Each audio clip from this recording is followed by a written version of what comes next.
Hi Pisces, welcome to your September 2018 Astro Update. It's Raina here. So Pisces, it seems that September is going to be a month where romance, but especially commitment in romance, is front and center.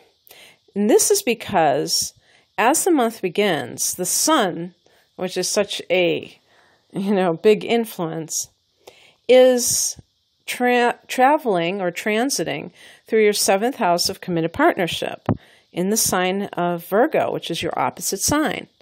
And the sun here can really put the emphasis in your life on a significant other. And so if you have been dating somebody for a while and you want to make it official, you may be kind of getting those arrangements together. In other words, wedding arrangements. For those of you who are not as traditional, you may simply be looking at moving in together and making preparations for that.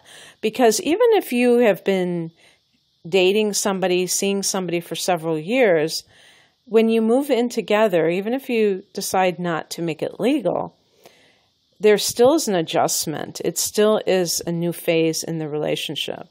And it certainly will be much more of a deepening in the commitment. And so this could be a pivotal month for you in that regard. Mercury will be in Leo until September 5th, and this is your 6th house of health and work. Now, this was the house where Mercury retrograded back in late July through mid-August. And that period of time may have seen you kind of rethinking something to do with work. Maybe it's the type of work you're doing. Maybe it's the space you're working from. Also, the 6th house is your daily routine. So especially if you work for yourself, you may have been retooling how you do things and trying to make things more efficient. And your diet. Mercury does rule this house in the sign of Virgo. And in the universal chart, obviously. And so diet and health matters are certainly featured here. And you may have been researching different foods that you need to eat and so on and so forth. And this will carry over until the first week of the month. And then Mercury goes into that 7th house. And Mercury can be about contracts. And this does connect with if somebody's going to get married, that all the paperwork involving the marriage certificate or maybe the reception hall, all these kinds of papers that you have to sign, things you have to go over, contracts you have to go over. The very next day on the 6th, Saturn turns direct. Saturn was retrograde in Capricorn, and this is your 11th house of hopes and wishes. This is like a very heavily occupied house for you, Pisces, because you have these 3 heavy hitters in this 11th house. You have Saturn, you have Mars, and you have Pluto. So for Pisces individuals, there's a really strong emphasis, but also, I would say, challenge in the area of friendships, in the area of groups, and in the area of your long-range plans. So you may have had some things that you wanted to accomplish in your life. I would say as far back as April, and that's when Saturn retrograded. And you may have found that there have been things like roadblocks that have been in your way. You may have been frustrated, Pisces, in some way. I don't know how this would play out for individuals, But with those other very intense planets there as well, this can really affect your friendships. And you may have noticed as long ago as 10 years when Pluto entered this house, that you have really kind of changed the concept of friendship. The typical thing that I would say with Pisces in this regard is Pisces tends to be very sacrificing, self-sacrificing towards other people. And this is not just going to be with romantic relationships. It can be with any relationship. And you may have come to the understanding that perhaps you have been a pushover and people have taken advantage of you, and you vowed to stop allowing them to do so. And with Mars in this house, there can even be conflicts with people because you might be standing up for yourself and not allowing people to do this to you. Now, with Saturn going direct, this will advance any long-term goal that you have had that somehow got sidelined in the last 5 months or so. So that's, really good. We're getting to this point in September where there's a good time to launch things. If you've been feeling you can't do so, you felt like kind of held back, now's the time. Because in October, there's going to be a Venus retrograde. In November, there's going to be another Mercury retrograde. So we're going to have to wait until mid-December before we get another green light like this.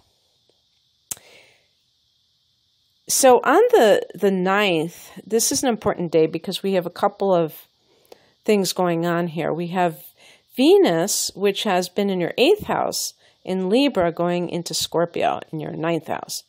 Now, first of all, Venus in the 8th house until the 9th of the month can be good for getting money. But this money is from other people, not from your own devices, from earning it yourself. So again, with inheritance matters, this is probably the first thing that I think of because the 8th house is also the house of death. So if you put other people's money and death together, you get inheritances. So something along those lines. It could be with divorce proceedings, I suppose, that you have maybe shared resources or the other person giving you some kind of a alimony, who knows.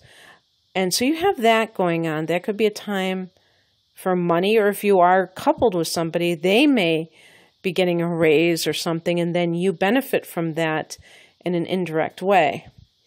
And then on the 9th, we have Venus going into Scorpio. Now, this is a fellow water sign, so it forms a trine.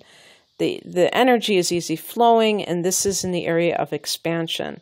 Venus in the 9th house can be meeting and falling in love with somebody when you are in a foreign country, or perhaps they come from another culture, country than you do. It's a totally different, totally different type of ethnicity or race. Well, I think it would be more like geography because we're talking about expansion in that sense. And it can also be a situation of benefiting from publishing, advertising, anything religious. So if you are someone who was training to be a yoga teacher and you're finally making a profit from it, then that would certainly fall into that category as well. On the same day, we have a new moon in Virgo in that 7th house. So it's possible that you are maybe planning the honeymoon. I think people still do that, don't they? It sounded so, I don't know, antiquated for me to say that, but I'm sure that people still go on honeymoons. And who knows, maybe that Venus in the 9th house is having the money, maybe a gift from a relative, and planning a trip to an exotic locale or something along those lines. And you have the money to do this because maybe you've been, collecting a fund to be able to go on a honeymoon or something like that. The new moon in Virgo can be a new phase in your relationship. Again, this could be a time of marriage or a commitment ceremony. Boy, would that be a good day for a commitment ceremony on September 9th, right on the new moon. I wonder if that's falling on, I think that's falling on a Sunday, so that would be pretty cool. So I don't know if anybody's going to be doing that who knows about astrology. So just anything like that, it's possible that you will ask your partner, or your partner will ask you to marry them or to move in together. And then on the 10th, I think I erased it, so I'm hoping this is on the 10th. I think it is. Mars goes from Capricorn to Aquarius. So this is Mars moving into the 12th house. While Mars is in the 11th house, I've already kind of gone over that Mars retrograded in your 12th house and went back into the 11th house. And I really look at the houses that a retrograde planet travels in to kind of get a feel for what the symbolism is. And to me, this could involve something that's karmic, that perhaps some kind of an old battle reared its ugly head in late June and really affected, maybe this is a friendship that has a karmic connection. If it's somebody very close to you that you feel is more than just a friend, it's almost like a family member. But this would have a little bit of a conflict attached to it. However, I suppose it's also possible that it's kind of like a love or, a passionate, lusty connection too, because Mars relates to that, relates to physical attraction. So in any case, Mars in the 11th house direct means that you are prepared to go forward in going after your dreams. Like maybe you threw something away because you felt guilty about having, that maybe you didn't deserve it, or it's selfish to want to make yourself happy, because it might involve totally changing your life. I don't know, but you may have come to some understanding within yourself about what it is that you need to make yourself happy, and you're ready to go after your dreams. Then when Mars goes into Aquarius on the 10th, in that 12th house, it's suddenly going into this place. This is what you rule in the universal chart.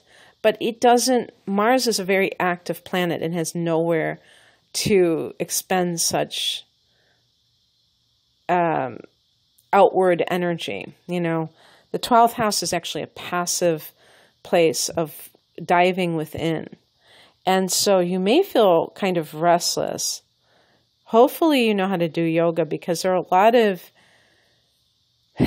yin yoga poses, restorative yoga poses that are really good for channeling that excess energy and really making people feel more calm. And also another thing that I think Mars in the 12th house can do is kind of force you to look at some of the issues that might be karmic in your life, where you have these conflicts. And even when you change, let's say you always break up with a partner eventually, that you never can keep a long-term relationship. Well, you might have a new partner, but the battle is the same. And you might find out that that battle has a karmic connection to it. And once you really are aware of what that pattern is, it makes it easier to break it. So on the 21st, Mercury is going into Libra. That's in that 8th house. So again, contracts, 8th house, other people's money perhaps, something to do with probate, with will.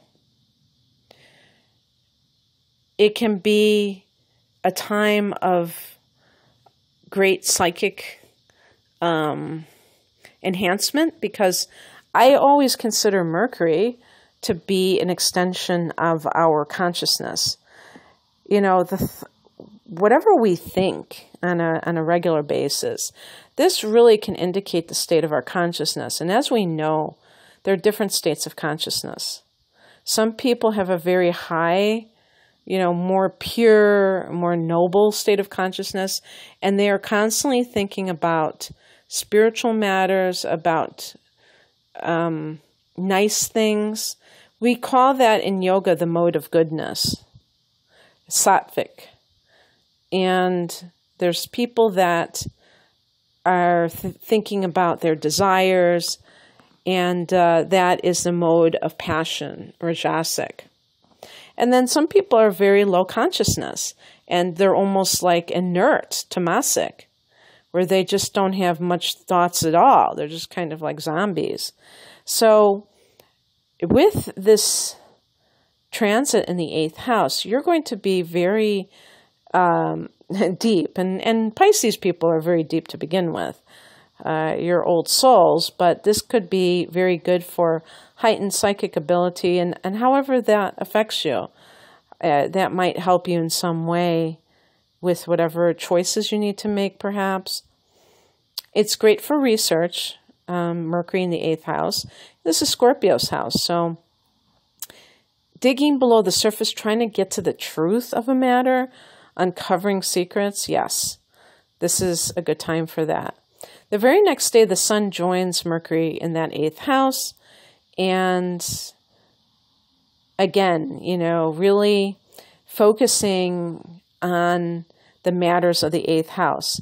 Other people's money, but also metaphysics, the occult. Astrology fits into this, the tarot. Perhaps you want to study it. Maybe Mercury in the 8th house is you studying the tarot, reading a book and wanting to become a reader. You'd be a natural probably. And then on the 24th, I don't have that listed, but I memorized it. There's going to be a full moon in Aries at 1 degree of Aries. So it's very close to your sign of Pisces. So that's kind of interesting as well. And this is going to fall in your 2nd house of earned income. So here we have like a strong emphasis on resources. Most of this has been other people's, but now we're talking about yours.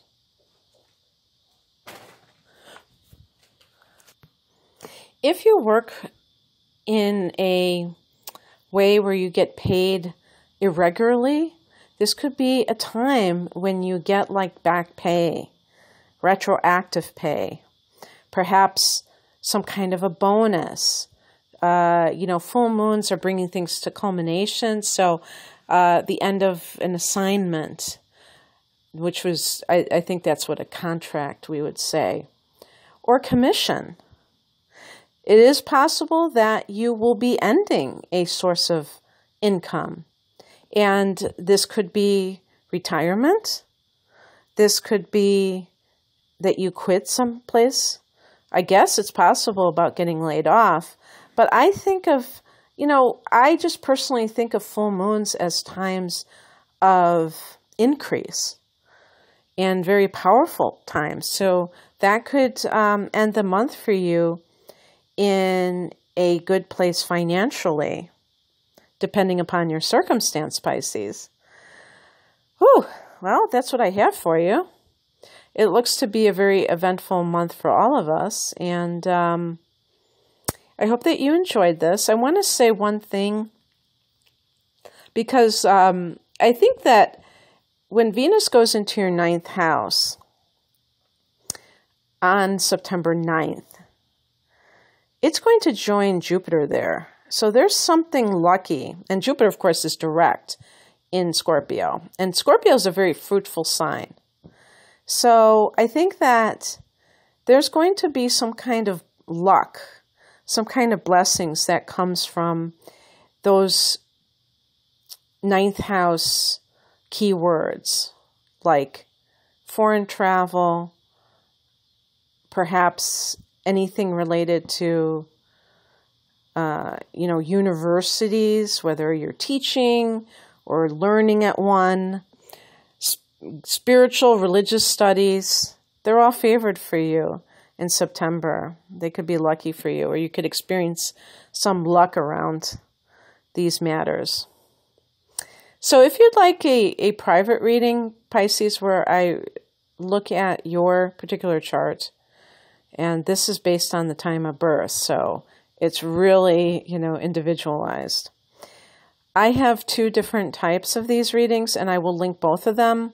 One is a shorter version, just the transits, the trends, I should say, in the upcoming year that I see, selected astrological trends. And the other one includes interpreting your natal chart, where is your sun? If your sun is in Pisces and yet it's in the 1st house, you're going to be more outgoing than typical Pisces. So things like that. So I'll put the links below. I hope you have a wonderful September. Bye.